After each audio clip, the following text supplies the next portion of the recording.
Bom dia. Estamos em Lucas, capítulo 8. Ontem nós meditamos até o capítulo 20, o versículo 25. Continuamos hoje a partir do versículo 26.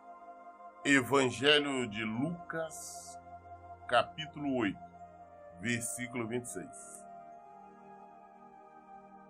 Zarparam então para a região dos Gerasenos, que se localiza do outro lado do lago, na fronteira da Galileia. Uns falam Geraseno, outros falam Gadareno. Qual é o certo? Também não sei, mas ambos os termos se referem ao mesmo local. Geraseno ou Gadareno, ou de Gandara ou de... Assim que Jesus desembarcou, foi ao encontro dele um homem daquela cidade, possesso de demônio, que fazia muito tempo não usava roupas, nem habitava em casa alguma, mas vivia nos sepulcros. Ao contemplar Jesus, berrou, prostrou-se aos seus pés e exclamou com voz forte: "Que desejas comigo, Jesus, Filho do Deus Altíssimo? Imploro a ti, não me castigues." Assim que desembarcaram, veio até ele correndo e se atira aos seus pés. Um homem praticamente sendo desnudo, e esta pessoa ela não vivia em casa, vivia no cemitério, no sepulcro. E é um desses como nós encontramos muito pela rua, as pessoas que andam sem roupa, cabelos grandes, atirados, jogados, gritando. E nós achamos que é simplesmente um problema mental, um problema psiquiátrico. Este vivia lá e tanto Marcos quanto Lucas, quanto Mateus também fala mais sobre este homem. Inclusive que ele andava lá, não conseguiam nem prender ele com corrente ou amarrar, porque ele arrebentava. Ele vivia se ferindo, se cortando. Ele vivia gritando ali pelo sepulcro. À noite ele não tinha casa, não tinha nada. Ele vivia de uma maneira como um louco. Mas quando ele viu Jesus, ele veio correndo, se atira aos pés de Jesus e fala com Jesus com a voz forte: "Que desejas comigo, Jesus, Filho do Deus Altíssimo? Imploro a ti, não me castigues." Aquele homem, então, ele era um homem possesso de demônios. Os demônios sabem tudo, conhecem tudo. Então o demônio, quando viu Jesus, foi se atirou aos pés de Jesus e falou: não me machuque, não, eu te imploro. Não nos castigue, não me castigue. Isso me leva a entender que nós já vi várias situações quando estamos expulsando o demônio, ou libertando uma pessoa. Às vezes a pessoa na hora faz uma cara de choro, uma cara de piedade e começa a implorar e citar o nome: "Não faça isso, não faça aquilo." Eu já vi várias situações, pastores, pregadores, pessoas de uma forma geral, cair nessa cilada. Você está ali dando a ordem em nome do Senhor, exigindo a saída, exigindo a coisa, e aí ele mudar a voz, pedir se é uma mulher, se ela é casada, ela lhe implorar ali, fala não, com o marido, como se fosse uma voz carinhosa, dizendo: não deixe fazer isso comigo. Ou o caso contrário, um filho, na hora ali, agir como se fosse filho, falar com a mãe: não deixa fazer isso, não toca, e a mãe emotiva acabar atrapalhando.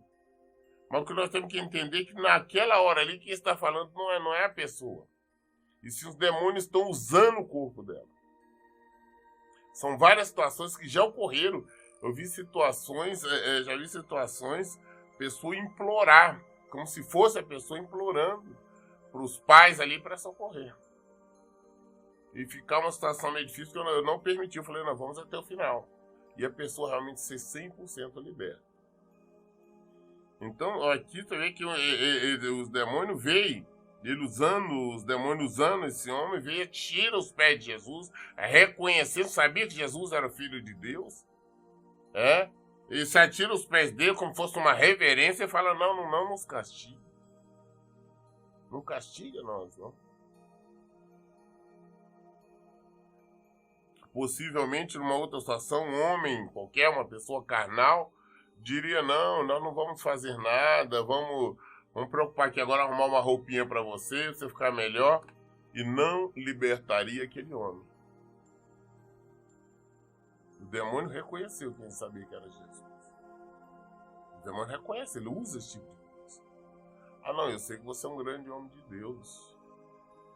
Eu sei que você é um homem de Deus. Não, nós não estamos precisando de elogio ou reconhecimento de demônios. Na verdade, não precisamos de reconhecimento de ser humano. Nós queremos sim que o nosso Deus, o nosso Pai, nos reconheça como filho. É o que nós queremos. Isso para nós nos basta. Não nos castigue, porquanto Jesus ordenara ao espírito imundo que abandonasse o corpo daquele homem. Diversas vezes o demônio havia se apoderado dele, mesmo com os pés e as mãos acorrentados e vigiado por guardas, arrebentava as cadeias e os grilhões e era impelido pelo demônio para lugares desolados. O demônio, antes que havia habitar naquele homem ali, mesmo ele amarrado com corrente, arrebentava as correntes, mesmo tendo guardas o vigiando, ele conseguia sair, escapulir, ia para o meio do mato, ia para o meio do sepulcro, ia para o lugar deserto, desolado. Mas Jesus agora chegou e está dando a ordem, está mandando ele sair. Tem que obedecer. Por mais que implore tudo, os demônios têm que obedecer. Quando nós falamos, expulsamos um demônio em o nome de Jesus, nós temos que expulsar, manter-se firme, ele vai sair. Não é por nossa causa, é por causa do nome de Jesus. Jesus continua libertando. Jesus lhe inquiriu, qual é o teu nome? Ao que ele replicou, Legião, pois eram muitos demônios que tinham invadido aquele homem. E suplicava a Jesus que não os mandasse para o abismo. Jesus então pergunta para o demônio, fala, qual é o teu nome? Ele falou, Legião. Era muito. Era muito.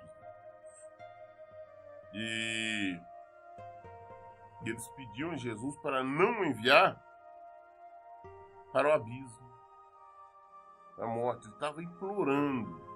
O demônio, então, estava implorando para que assim que ele não fosse expulso.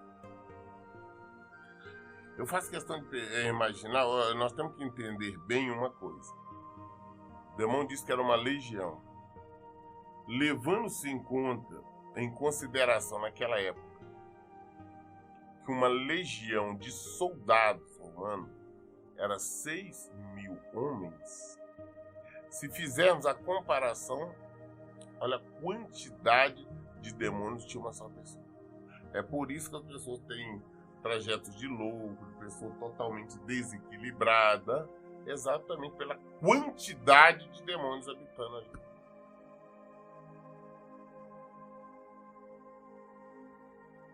Entre mentes, uma grande manada de porcos estavam pastando naquela colina. Os demônios imploraram que Jesus lhe permitisse entrar nos porcos. E Jesus consentiu. Jesus já tinha dado a ordem, mandado eles sair. Eles tinham que sair. Só que daí pediu a Jesus, falou, olha, não manda pro abismo, não. Tem aquela manada de porcos, deixa nós irmos por ali. Jesus permitiu. Por que Jesus permitiu? Porque de toda forma eles iam para o abismo. Vejamos. Então, saindo do homem, os demônios invadiram os porcos e a manada jogou-se precipício abaixo em direção ao grande lago e todos os porcos se afogaram. Ao observar tudo o que aconteceu, as pessoas responsáveis pelo cuidado dos porcos fugiram e foram contar esses fatos nas cidades e pelos campos. Jesus permite, os demônios vão, entram nos porcos, saem manadas correndo desesperados, se atiram no abismo e morrem todos afogados. Os cuidadores dos porcos, né, que estavam ali, saíram correndo, assustados, com medo, contaram na cidade, contaram toda parte o fato que aconteceu. Aqueles porcos foram invadidos por 6.000, aproximadamente 6.000 demônios. 6.000 demônios. Então, nos porcos, saem correndo em direção ao abismo, caem na água, morrem afogados. Mas nós temos que entender que naquela época, ainda até a vinda de Jesus, vigorava a lei de Israel. Comer carne de porco, até mesmo tocar em carne de porco, era pecado diante da lei dos hebreus lá, da lei de Moisés. Então, só em eles estarem criando porco, eles viviam em desobediência, em discordância da lei. Toda vez que nós vivemos uma rebeldia, vamos contra a lei, acontece isso, essa porta é aberta.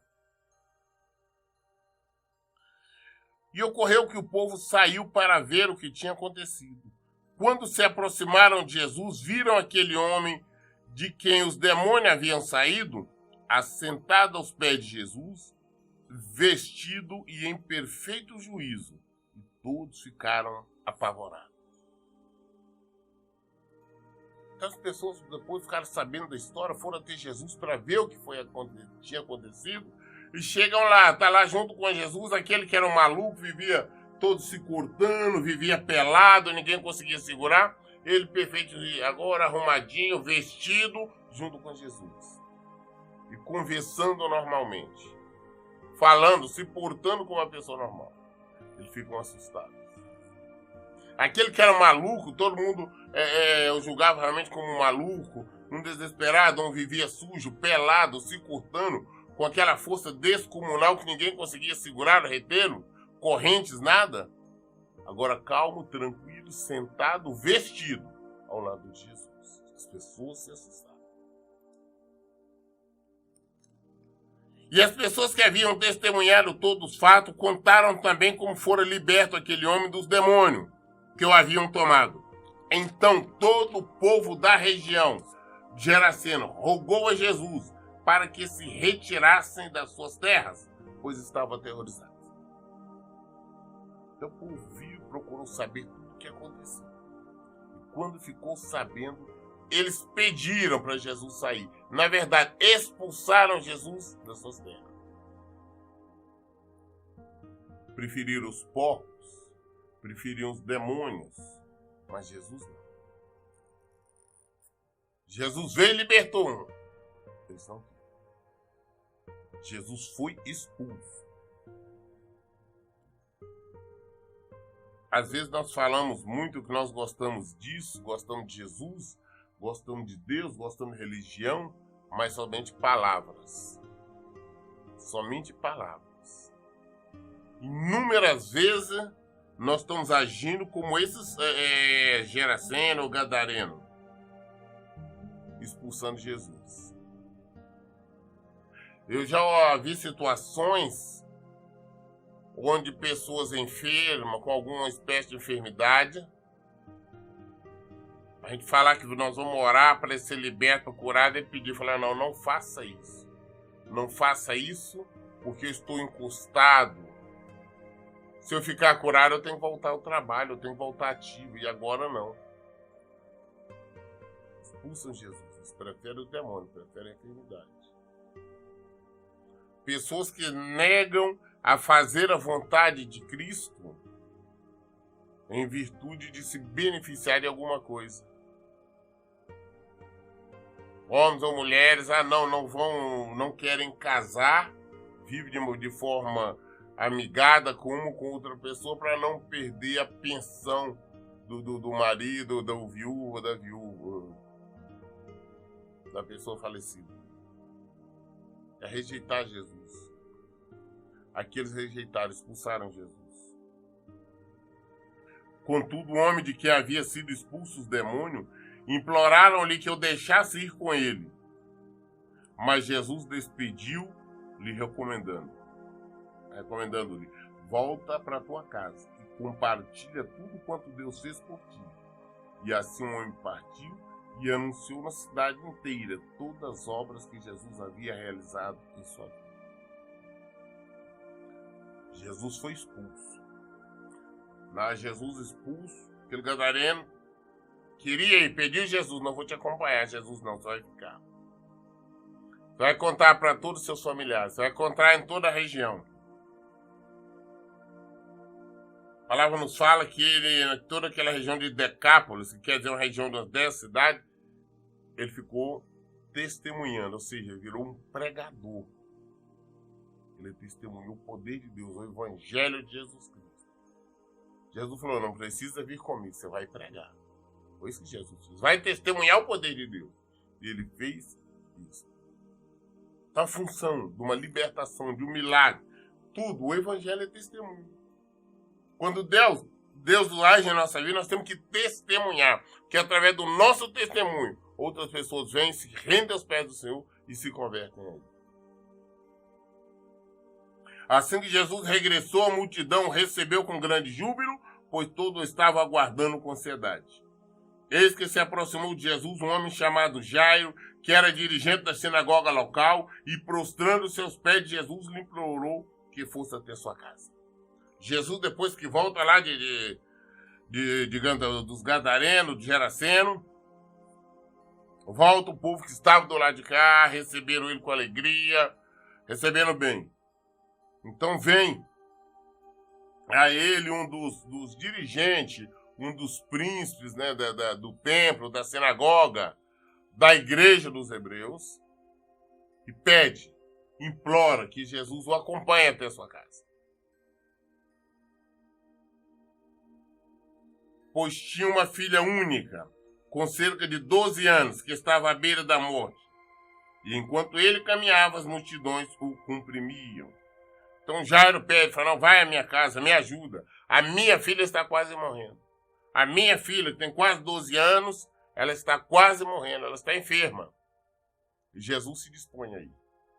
Enquanto Jesus está indo com Jairo para a casa dele, a multidão toda está ali comprimindo, a multidão toda está ali apertando. Jesus, então, é claro, os passos são mais lentos, são devagar, por causa da multidão que está junto. Mas ele está indo em direção à casa de Jairo. Nas proximidades estava certa mulher que havia 12 anos. Vinha sofrendo de uma hemorragia, já tinha gasto tudo que podia com os médicos, mas ninguém fora capaz de curá-la.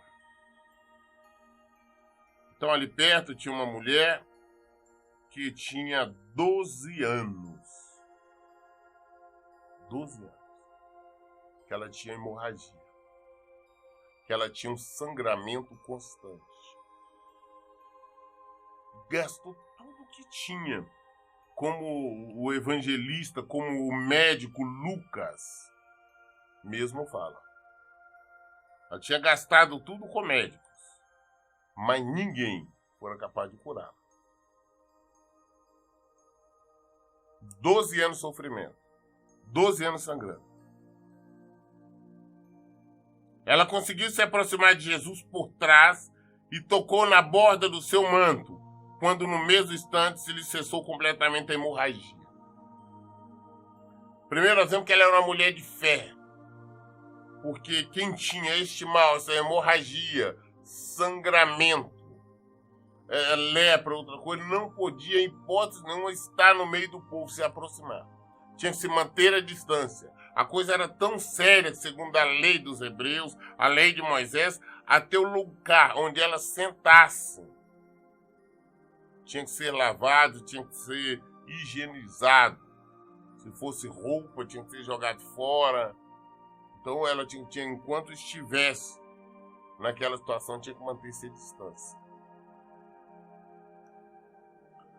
Prova tal que durante a época, né, das mulheres menstruarem, elas ficavam praticamente isoladas. Então, essa aí nós vemos que ela tinha fé, que ela arriscou a própria vida, que ela poderia ser morta apedrejada, se assim eles descobrissem, soubesse o que ela fez. Mas ela arriscou, ela entrou no meio da multidão, ela foi, chegou, conseguiu se aproximar de Jesus. Imagino que ela deve ter ido empurrando, abrindo caminho, até chegar perto de Jesus e tocar nas vestes de Jesus. Isso é fé. Eu vou tocar porque eu sei que eu vou receber minha cura. Eu vou chegar até lá porque eu vou receber. Então eu vou arriscar. Eu vou. Ela fez. E no mesmo instante, cessou completamente a hemorragia. Ela foi, ela falou, não vou tocar porque eu vou conseguir. Ela foi, ela tocou. No mesmo instante parou. Ela sentiu, parou o sangrando. Ao que indagou Jesus, quem me tocou? Quem tocou em mim? Como todos negassem, Pedro pondera, mestre, a multidão se aglomera e te espreme, e ainda assim deseja saber quem te tocou? Na hora que ela tocou, ela cessou a enfermidade, a hemorragia. Jesus percebeu, Jesus perguntou, quem me tocou? É necessário nós confessarmos, é necessário nós testemunharmos. Cura, libertação, um milagre. É necessário nós testemunharmos as bênçãos de Deus que nós recebemos. Jesus exigiu, falou, não, peraí, quem me tocou? Jesus sabia quem era. Mas Jesus queria a confissão pública dela. Quem me tocou? Quem me tocou? Aí Pedro diz, mas como é que é? As pessoas negando, eu não fui. Jesus, mas peraí. Pedro dizendo melhor. Mas como é que você vem perguntar? O povo tá te empurrando, tá te apertando, tá lhe incomodando, agora você vem perguntar quem é que te tocou? Que é isso? Contudo, Jesus insistiu. Certamente alguém me tocou, pois senti que de mim emanou o poder. Jesus falou, não, mas com certeza alguém tocou em mim, que eu sei que na hora eu senti que saiu o poder de mim. Eu sei quem me tocou. Então a mulher, compreendendo que não haveria de passar despercebida, aproximou-se tremendo e prostrou seus pés de Jesus. E diante de todos o povo, declarou o motivo pelo qual tocaram daquela maneira e como naquele mesmo momento foram totalmente curados. Ela viu que não tinha jeito. Jesus falou, não, me tocou, eu sei que saiu, eu quero, tem que falar. Testemunho tem que ser. Ela viu que não tinha jeito. Não tem jeito, vou ter que confessar. Ela tremendo. Tremendo de medo. Ela poderia ser morta, poderia ser apedrejada. Ela não poderia ter feito segundo a lei deles. Ela chegou então tremenda e confessou, falou, não, eu toquei. Eu tinha esse problema, eu tinha um sangramento, eu tinha hemorragia há 12 anos. Mas agora, na hora que eu toquei, eu fui curado. Ela testemunhou para todos. Ao que Jesus lhe afirmou, filha, a tua fé te curou. Vai-te em perfeita paz. Deus falou com ela, não, filha, tua fé te curou. Vai em perfeita paz, vai em paz. Jesus queria o testemunho. Então as pessoas, quando recebem bênção, recebem o socorro de Deus e não testemunham, estão indo contra a palavra de Deus. Ser cristão é mais do que isso. Nós temos que testemunhar, porque o evangelho é testemunho. Falava ele ainda quando chegou uma pessoa da casa do dirigente da sinagoga informando, tua filha já está morta, não adianta mais incomodar o mestre. Jesus está ali ainda, caminho da casa de Jairo, parou para interrogar quem tinha tocado nele, tudo aquilo ali. Jairo deveria estar muito incomodado, falou, caramba, estão atrasando, a minha filha está morrendo. Aí quando aquilo ali chega alguém lá da casa do Jairo, da cadeia, fala, olha, não incomoda ele mais não, porque sua filha já morreu. Pode parar, pode ficar tranquila, ela já morreu. Não precisa incomodar mais um mês. Ao ouvir tais notícias, Jesus declarou a Jairo, não temas, tão somente crê e ela será salva. Falou Jesus, só olhou para ele e falou, escuta, não tema não, somente crê, ela será salva. Ela já morreu. Não temas, crê somente. A última palavra de Jesus. Jesus falou, não aceita essa palavra. Crê somente. Assim chegou à casa de Jairo, não permitiu que ninguém entrasse com ele, a não ser Pedro, João e Tiago, bem como o pai e a mãe da menina. Enquanto isso, grande comoção atingiu a multidão, e todos choravam e se lamentavam por ela. Diante disso, Jesus os encorajou. Não pranteis, ela não está morta, mas dorme. Jesus chega. Ele não permitiu que a gente acompanhasse, não. Somente Pedro, João e Tiago, e os pais das meninas.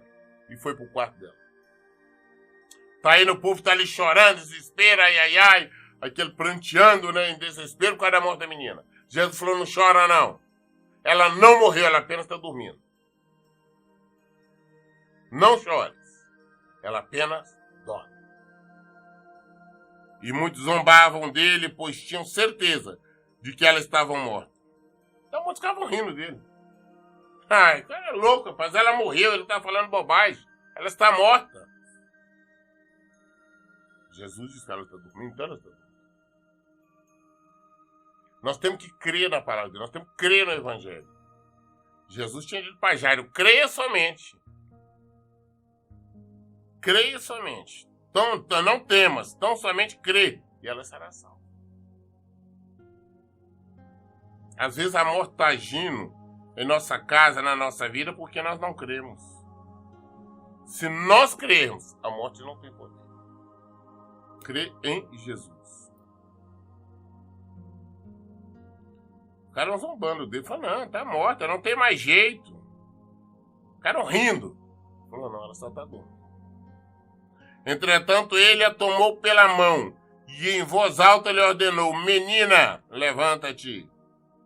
E imediatamente o espírito dela retornou e no mesmo momento ela se levantou. E ele mandou que lhe desse algo para comer. Chegou pegando a mão dela. Falou, menina, levanta. Ela levantou. Só isso. Ele só pegou pela mão e falou, menina, levanta.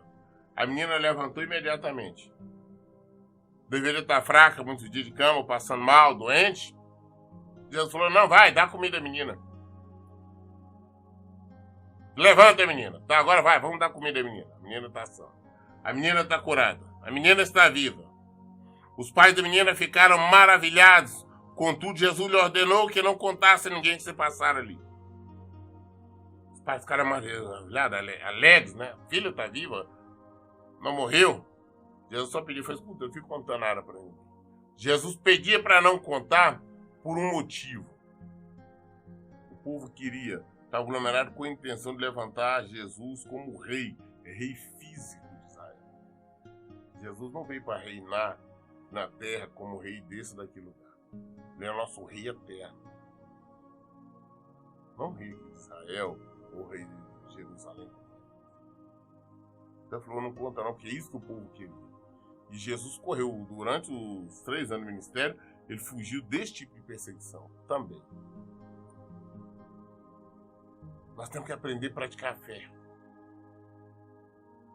Nós temos que aprender a acreditar em Jesus.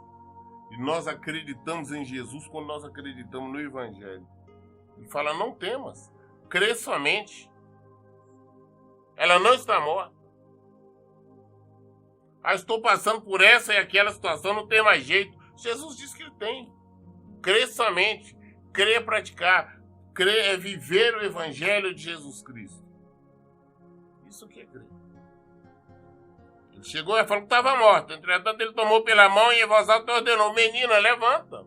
A menina levantou. Falou, agora imediatamente o espírito dela retornou e no mesmo momento ela levantou. E ele mandou que lhe desse algo para comer. Falou, dá comida, menina. Ela está viva. Nós temos que crer. Nós alimentamos a vida. É isso que nós temos que fazer. É o que Jesus disse, é o que Jesus mandou, é o que nós praticamos. Nós lemos hoje, concluímos Lucas 8. Amanhã, próximo, querendo Deus, iniciaremos no Evangelho de Lucas, no capítulo 9. As respostas sabedoria, entendimento, se encontra no Evangelho. Não podemos ser analfabetos de Bíblias. Temos que conhecer a palavra de Deus. Nós temos que conhecer a palavra de Deus. Nós temos que ter argumentos para nós defendermos a nossa fé. E a única maneira é lendo, é meditando. E principalmente, colocando em prática o Evangelho de Jesus. O Evangelho. Jesus está aqui, Ele é o Verbo. Queremos ouvir? Só ouvimos aqui. Por isso, em todo tempo eu digo, leiam e pratiquem a Bíblia. Então, bom dia. Deus abençoe.